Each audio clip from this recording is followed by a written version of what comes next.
Hey, welcome to the Book Click. My name is Tim. It is time for another author interview. And I will start this one out the way I've been starting out the past few. If you can, please interact with this video. Give us a like, give us a comment, and subscribe to the channel if you can. The more you interact with the video, the more this gets shown to other people on YouTube. That's how algorithms work. If you watch the video and you like it and you leave a comment, even if it's something as simple as great video or thanks for the interview or you're terrible at doing this, I don't care. It shows interaction and it really helps these indie authors get found. So today we're going to be talking with Emeryl Williams about her Portal Fantasy book series. So let's get to it.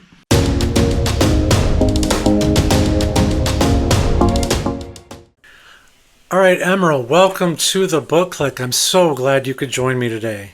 Thank you. I really appreciate this opportunity. So you know what? We'll get into the book, but I think the first thing to do is just get a little bit of background details on you. The whole where you're from, what do you do for a living, that kind of thing, the basics. Well, I'm in healthcare quality, so I have a background in actual medicine, which just might come out in the books.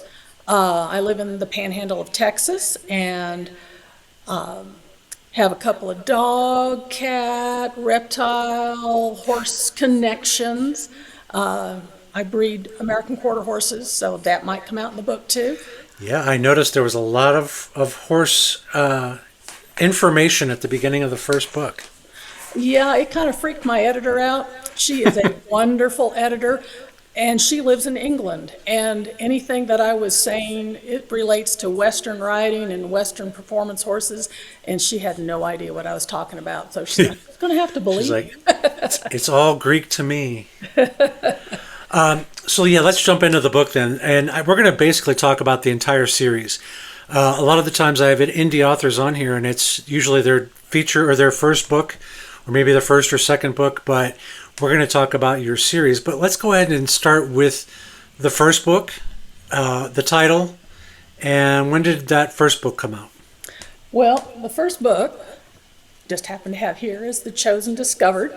It is book one of the series of The Chosen of Bryndir. It's a portal fantasy, and I tried to do the rapid release technique, so I've actually got 5 books in the series out right now, but it really does help if you start with book one. It's filled with royal intrigue and evil sorceresses and a prophecy. And the prophecy is that the Chosen obviously is going to save the kingdom. That's a pretty cliche plot line, but the problem is nobody knows who this chosen person is until she shows up wearing a pendant around her neck, which they know and recognize that, oh my gosh, you're the one. Well, the one just happens to be a third-year emergency room medicine resident in Galveston, Texas at UTMB. She's just getting ready to finish her residency, except there's this little complication, and it's called this hurricane that blows into town. And I won't give you the spoiler, but somehow she is transported on a magical messenger type thing, which actually happens to be a horse. And she gets dumped in this land of magic, and she wakes up going, what on earth is going on? And she is rescued by Prince Alistar. Alistar is actually counting the days till he's going to die. He thinks he's been affected by the curse of his grandfather, and he starts having terrible headaches, and he knows he's been afflicted by the curse, and he knows he's not going to see his next birthday. But in the meantime, he finds her in a field where she got dumped by the hurricane and says, I got to get you. You're the one. I've got to get you to safety. I've got to get you back to the queen. And so the first book is all about how they actually rescue her and how she sort of comes into her own. She starts out as sort of a weak and wimpy type character going, what do you mean I got to ride a horse? And ends up sort of saving the day. So. All right, so we've covered that it's a portal fantasy. We've covered certainly more than a few sentences on what the book is about.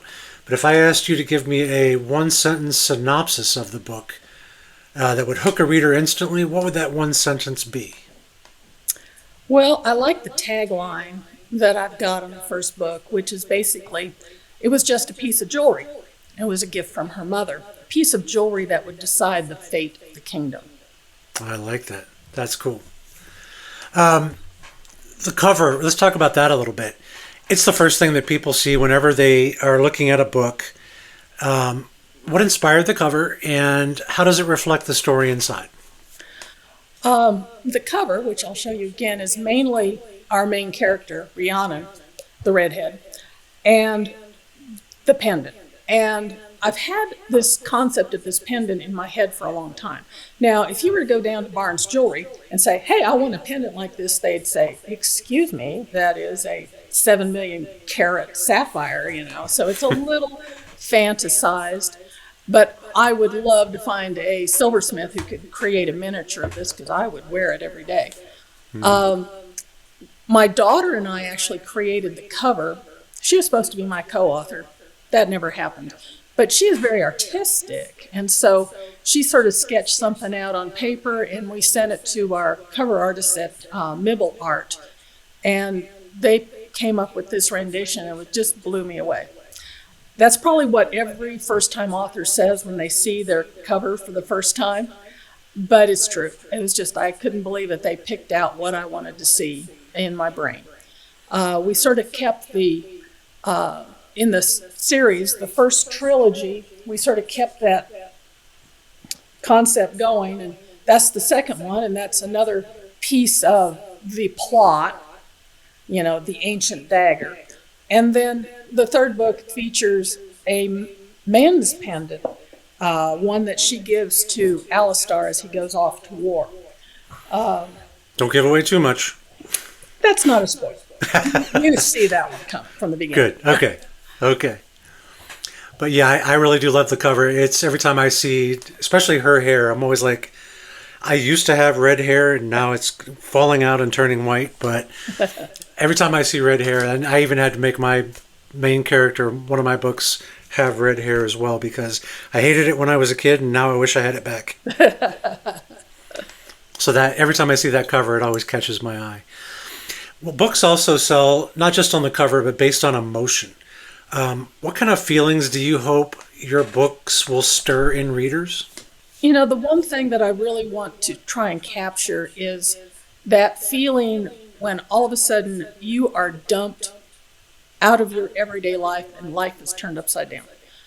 I mean, you have a very highly skilled emergency room physician. She's getting ready to go out and be in private practice, working in emergency rooms. She is ready to rock. And all of a sudden she gets dumped in a land where there's no CAT scans. There's no antibiotics. There's none of the stuff that she is used to using to take care of people. And frankly, she's going to have to take care of people because all of a sudden they start dying around her, and she's going to have to be a doctor. How do you work in that type of low resource situation? You're going to see in the first book some actual, documented medical procedures. Actually, they're medical procedures that have been going on for the past 2,000-3,000 years. It's just that nobody really thinks about it. When you are normally thinking about it in an OR, sterile, all the good equipment and everything, stuff like this has been going on for a long time. And I've tried to keep that throughout the book. You kind of need to think about, if you are in a war situation, how did people deal with this 500 years ago? I mean, we didn't just all of a sudden start medicine in wartime, 10 years ago with all of our great resources. It's been going on forever because unfortunately we've been killing each other forever. Unfortunately. So all of the stuff that I document is actually pretty well researched and pretty much true. I'll tell you the scary thing was that when I put out book 4, I put it out on Valentine's Day. And I wrote it last year, and it starts out, and this is not a spoiler, but it starts out with our big evil sorceress, Agrona, starting a measles epidemic. Okay, that can happen. Unfortunately, that's happening right now in Texas. We've had I think today the count was 715 cases of measles in the state of Texas since January the 1st, which is just unheard of. So that was a shocker. I mean, I wrote it as fantasy, but guess what? Truth sometimes is stranger than fantasy. Are there any tropes or themes in your book that you think readers will immediately connect with? Obviously, the trope of the chosen is right on the title, but it's found family. There's a lot of fish out of water. I mean, we're in a medieval-like setting in a land of magic, and y'all are talking about things and good fathers and little chickens, which y'all think I made that up, but my mother used to say that all the time. There's also a lot of royal intrigue. There is a lot of food. I enjoy describing food. There's a lot of food. And then if you can stand through 3 books, there is a very, very, very slow burn friend to lovers subplot going on. But it's not a romantasy. It is, a portal fantasy, but you've got a nice romantic subplot going on. As a portal fantasy, how does your book fit within the genre while still bringing something fresh? I always like to ask this because I just want to let people know that this isn't the same old, same old. It's what's new and different, I guess. I think what's different is the medical aspect. I mean, the chosen, that is a tried and true trope. That is, oh my gosh, here comes another female, protagonist. She's going to save the kingdom. But not in the way that mine does. I think there's a lot of medical realism that's going on, that's brought to the table. And that's a lot different than most fantasies. So what inspired you to write the book? I mean, it's not something that's easy for anybody to do. And you've not only done 1, but you've done 5. What inspired you to say that I'm going to start this and I'm going to keep going? And, what was the inspiration, I guess? The story has been rumbling around in my brain probably 8 or 9 years. And as I said, I was going to be a joint project between my daughter and I. And she is a great writer. She writes beautifully, but she just didn't have the time to do it. So I thought, what the heck, let's get this thing out there. And I figured I'd sell 5 copies to my friends and family, and that would be it. And thankfully, it's been a little more successful than that. And then the story has just built. Initially, I didn't know whether this was going to be 1 book or possibly a trilogy. And yes, now we're on the 2nd trilogy. And depending on response, there's plenty of side stories that we can go investigate. We'll just sort of have to see what happens. Oh yeah, once you create that world, it's 1, it's hard to leave it, and 2, you just want to keep coming back and back and back because the world now exists in your head and on the page, and you just want to keep exploring. I'm hoping that I can get some feedback from readers hearing where they want the series to go after we finish the 2nd trilogy. I'm always open to feedback. How much of you is in the book, though? I like to ask this question. Well, I wish I could do magic. That would come in really handy. Oh, yeah. The medicine part is true. I am not an emergency room physician. Don't want anybody to even think about that. But the medicine part is definitely true. I don't know. I'll just sort of leave it at that. Okay. I wrote a female main character for my last book, and she's a 20-something girl, and it was so hard to not put a little bit of me in there. Like some of her attitude, yeah, that's me, but she's so much better at some things than I am, and she's so much more stubborn at other things than I am. But it was like just kind of fun to say, I've got some of me in her and then some of me and maybe in this character, and it's kind of hard not to do, especially because I did it in first person. Well, I would hope the loyalty and the caretaker aspect, that probably does have a little bit of me in there. So we already know that this is a full series, but are you going to be doing any other kinds of books, like, beyond just this particular series? Oh, yes. I'm hoping to finish up with the 2nd trilogy by this summer. I'm about 10,000 words into that story right now. But once I finish the trilogy, I think I'll give a little break to this universe, and then I have some ideas about. I'm not certain whether it's going to be an urban fantasy or whether it will just be a paranormal. I'm not quite sure, but I've got some things sketched out on paper that hopefully I'll have something in hand by later this year. I know that this book has received a lot of good positive reviews. Have any of the reviews or feedback really stood out to you or surprised you? Like I received one time where somebody was, they saw something and I was like, oh, I never even thought of that. Anything that like hits you like that? Well, I have a couple of reviewers who keep mentioning the food and they want me to make a cookbook, which is probably a lot harder than it sounds. But who knows? That might be on the agenda as well. A couple of the first reviews just blew me away. They were so nice. One of the best reviews that I got that just blew me away was somebody who said it was a captivating blend of Outlander, A Discovery of Witches, and The Witcher. And it was just like, I couldn't believe you were comparing me to those works. So it's just like, oh, thank you. Yeah, I like all of those, and I think that I would be happy with one of them, but 3 of them is awesome.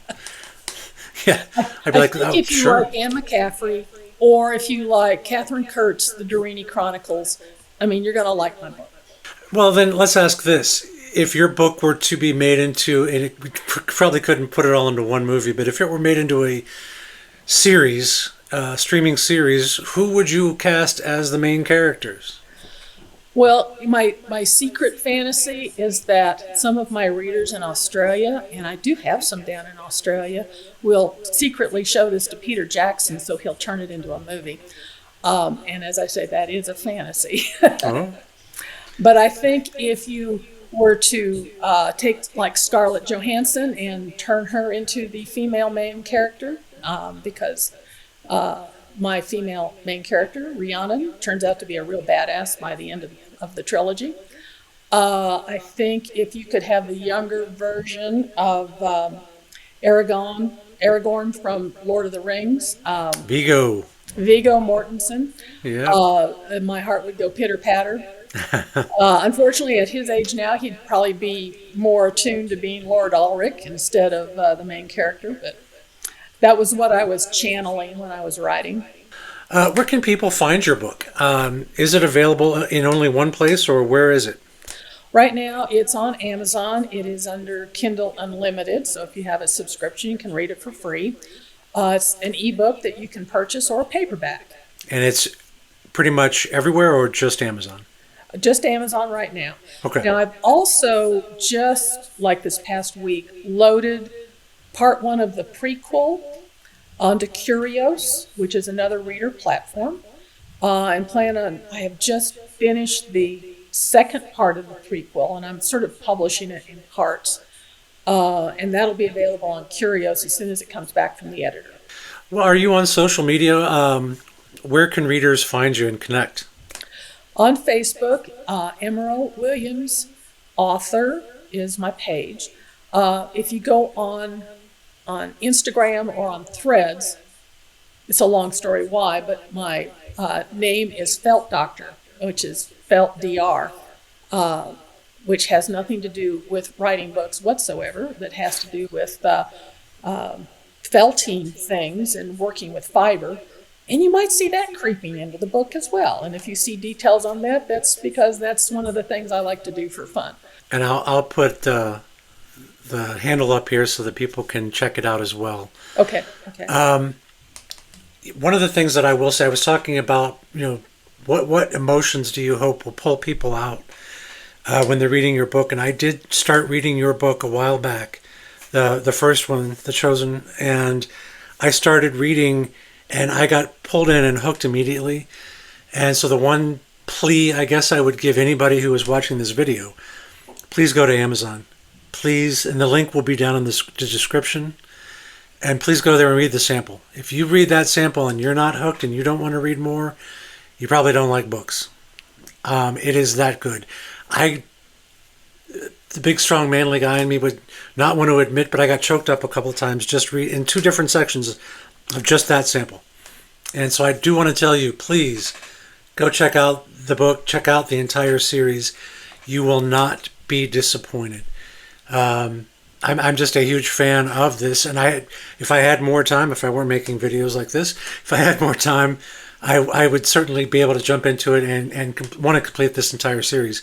It is that good, and you do want to check it out. So I do please ask that you do that if you can, when you can. To wrap it up, what would you say to someone who is maybe on the fence about picking up your book? What's your final pitch? Final pitch is that when we choose to read what we read, we can do it because we want entertainment, we want enjoyment, we want something comfortable, like that worn pair of slippers you can put your feet into, or you can want something super complicated where you're going to have to stretch your brain. I try to offer something that's a little more on the comfort side because life is complicated enough as it is. Also try to throw some little bonuses in. At the end of every book, there's a free bonus chapter. You can actually get the prequel for free. After you've read a certain number of books, it's tucked into the back. So I'm trying to bring extra value to my readers as well. And then I just want them to have something where they can enjoy the plot, but then they can feel the feels. You know, they've got characters they can believe in, characters they can understand what's going on emotionally, maybe learn a little something about medicine, maybe learn a little something about fiber and weaving. But it's not a book that you're going to get bored with. That is awesome. Like I said, you made me feel the feels. I'm not happy about it. Sorry. But thank you very much for joining me. If you can, like I said, please check out her book. Please check her out on social media. The link to the book it will be down in the description, and I'd really love it if you can check it out. If you can also, I'd love it if you could like the video, if you could leave a comment down below. Any comment is fine. It just shows interaction, helps build the algorithm, helps YouTube see that people are interested in the book, and they'll show it more. And the more people that see it, the more people will find out about her book series. And that's what we both want. And that's what helps indie authors grow and helps us keep writing more great material, more great books. So yeah, if you can, leave a comment, leave a like, and subscribe to the channel if you can, because we've got more author interviews coming up. Thank you very much for joining us. Thank you very much for being on here, Emeryl. Thank you so much. I really appreciate all your support. Oh, well, take care. We'll have another interview coming up soon. Thank you very much. Thanks.